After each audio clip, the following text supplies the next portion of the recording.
What's going on, guys? It's Cimoooooooo. So today I'm bringing you the top 5 meta decks for the June 2018 format. National season is in full swing, and at the time of recording this video, the Central American WCQ will take place this weekend, and the North American, South American, and European WCQ are all going to take place several weeks after. Hell, there's still plenty of other nationals taking place around the world, and you have the opportunity to still have your chance at glory. So I want to bring you guys this video on what the top 5 performing decks are now that we're into this format. With the conclusion of YCS New Jersey, plenty of nationals and regionals since the May 2018 ban list has gone into effect, just so you guys have an expectation as to what's to come in this format. But before we get into that, if you guys haven't already, be sure to subscribe to the channel and hit that notification bell so you guys don't miss a single upload. But without further ado, let's go ahead and get right into it. Starting off with number 5, I've got Altergeist.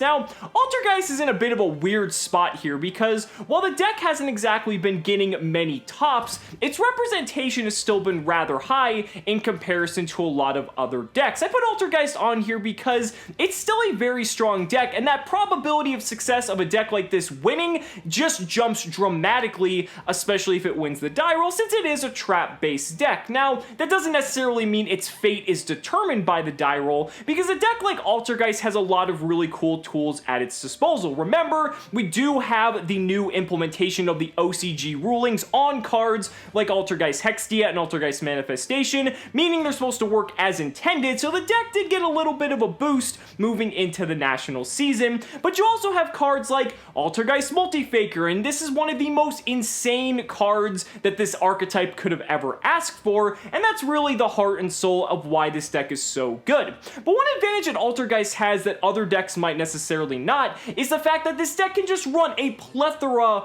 of so many good trap cards that can really just help stun the format and really put Altergeist in a position to succeed. Now that we have an idea of what the format's going to start looking like, I can definitely guarantee you're going to start seeing Altergeist players main decking Anti-Spell Fragrance, Imperial Order, hell, they might start maining stuff like Rivalry of Warlords, and even maybe Secret Village of the Spellcasters, which may not be a trap, but, you know, if you have a card that can realistically just lock all these spell-heavy decks out of being able to play, since all the Altergeist monsters just happen to be Spellcasters, you know, that seems pretty good. Where I think Altergeist has its weaknesses, though, is the fact that going into games 2 and 3, you have a lot to worry about coming out of the side deck. Evenly Matched and Red Reboot are just basically this deck's worst nightmare, and there are some decks in this format that are much better going second compared to a deck like Altergeist. So, you know, the die roll could play a little bit of a role there as well, but the thing you have to realize is that this deck is still incredibly powerful. It's able to do a lot of damage, and even though it's not necessarily making it to the top cuts of a lot of these tournaments, you definitely have to be wary that this deck still exists. Otherwise, it is just going to completely overwhelm you and dominate your way to the top. But that brings us on to number 4, and for number 4, we have a personal favorite of mine. That deck is Spiral. Now, Spiral is a deck I had a lot of high hopes for, but now that we've started to see the format settle out and see what decks are doing the best, Spiral's kind of fallen its way down the tier ladder just a little bit. Now, by no means is this deck dead by any stretch of the imagination. I think what just happened is the consistency factor is really what's holding the deck back. Spiral is a deck that, you know, it had Resort go to 1 on the last ban list, not this May one, but the one previous to that, and really hitting Resort was kind of what put the deck in check. Now, that doesn't necessarily mean the deck's unplayable, but because of the way the deck kind of functions and the way you have to do certain plays,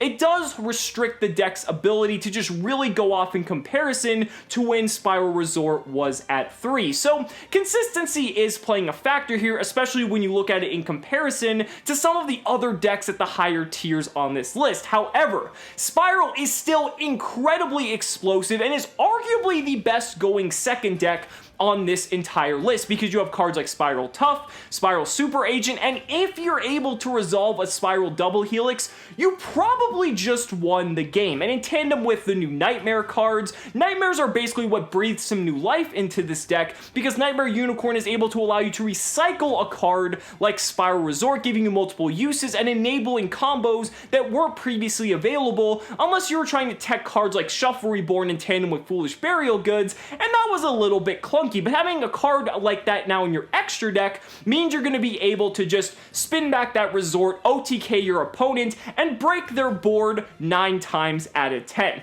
The deck is incredibly powerful, incredibly explosive, really just held back by its consistency, but going up against some of these other more consistent decks in the format, I think that's why we're starting to see it fall by the wayside, but that doesn't mean you're not going to see it at the top tables of any of these higher tier events.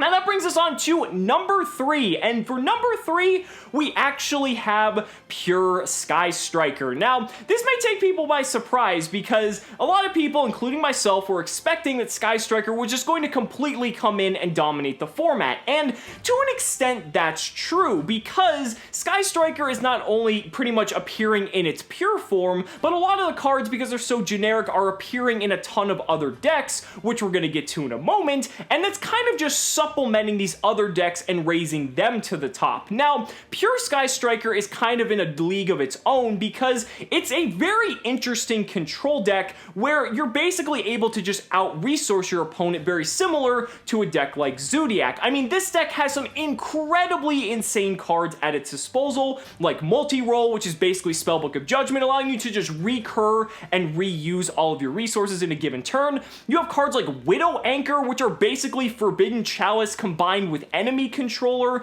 and that's just one of the craziest cards on paper if you can actually think about that. You've got Afterburner and Jamming Wave for just hard removal. I mean, there's a lot of really good things the deck has going for it, and if you get into the grind game with a deck like this deck is going to win almost 100% of those games guaranteed. Now, the big thing when it comes to Pure Sky Striker is that even though the deck is very consistent, if you can get to a card like Startup Engage, it's a little bit clunky if you don't, because Startup Engage is kind of what gets the deck going, as well as in tandem as getting 3 spell cards in your graveyard. Now, the thing here is that by not having 3 spells in your graveyard, your deck really isn't living up to its full potential, so a lot of players are incorporating stuff like the Toon Table of Content engine in tandem with a card like Toon Cyber Dragon. There's also stuff like Foolish Burial Goods in tandem with Metal Foes Fusion, because then you can get some recyclability off the Metal Foes Fusion once you get 3 spells in grave and you can draw an additional card, which seems pretty good. But you have to play these kind of awkward, clunky cards to get your deck to its full power, and that's where some of the consistency issues can start to hurt this deck. That by no means mean the deck is unplayable, because the deck is still incredibly powerful. It had 3 top slots at YCS New Jersey and has been basically topping multiple nationals across the globe. But it's one of those things that you definitely have to keep that in mind, that the deck can live or die by Engage in some instances, and because the deck is so spell reliant, that can almost be a weakness as well as its strength. I still have very high hopes for Sky Strikers as we move into this nationals format even deeper. However, I'm a bit weary with a deck like this living up to the potential we see that it could have in the OCG, but it's 2 different formats and we'll just have to wait and see.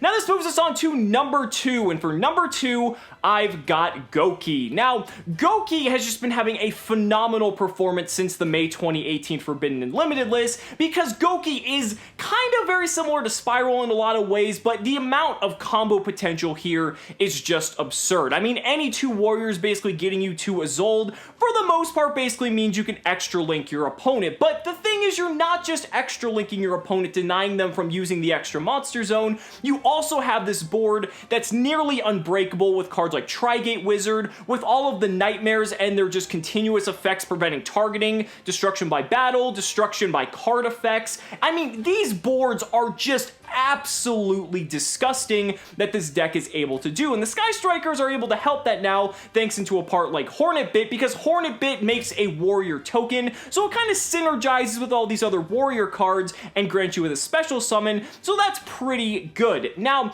Goki's biggest drawback is the fact that it is a bit of a glass cannon, because if your opponent is able to hand trap this deck, then that's going to put you in a really awkward spot. Now, there are some instances where Goki is able to play through hand traps, and it's really not necessarily the end of the world, since you're trying to just play as many combo pieces as possible so that you can play through as many hand traps as you can and establish that ultimate extra link board. board. But there are going to be those instances where your opponent's going to open multiple hand traps against you. It's kind of going to spell your demise, because sometimes that's just something you can't really recover from. They're going to be able to establish their own board with their own disruptions, and that's going to make it even more difficult for you as a Goki player to combo off. So definitely one of the strongest decks of the format. It has had multiple tops at YCS New Jersey, several nationals, several regionals. The deck is highly explosive. You just have to be very wary about the number of hand traps that are going to be prevalent in this format, because there's going to be a lot of decks that have space to incorporate them, and if you get hit by too many, it might just be the end of you. But that's going to move us to our number one deck of the June 2018 format, and that deck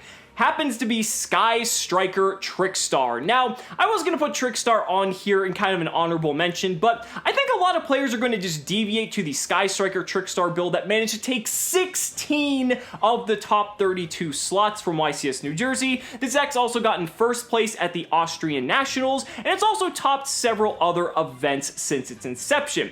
This deck is kind of weird because you might not think on paper that this deck really works, because you have two kind of very consistent decks and kind of just are melding them together and kind of making this conglomerate of consistency. But consistency is really the key word here as to why this deck works. The thing I like the most about this deck is that you're kind of going to get to play every single game, because you're not necessarily going to be really hindered by your deck's ability to spit you out a 5-card opening hand that you're going to be able to do something with. With the amount of consistency cards in this deck, I think you're going to be able to play every single game accordingly, and that's what's really nice about it. Now, you also have room to play a ton of hand traps that basically can stop pretty much every other strong deck in the format, while not necessarily being hindered by hand traps yourself, because while hand traps, while effective, compared to some of the other decks, these hand traps aren't necessarily going to do as much compared to your deck. So that's another advantage of playing this deck. And when you kind of take the Trickstar engine that has the aggressive elements and combine that with the Sky Striker more control elements,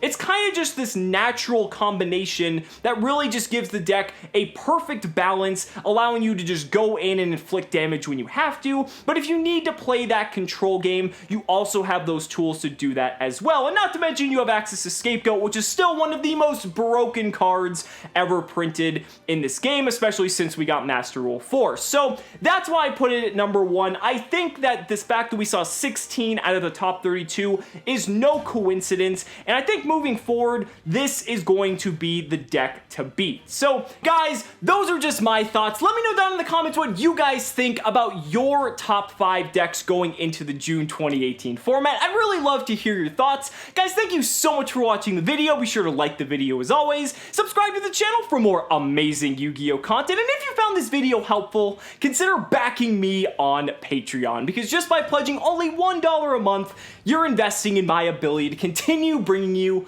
amazing Yu-Gi-Oh content. So thanks so much again, and we'll see you next time.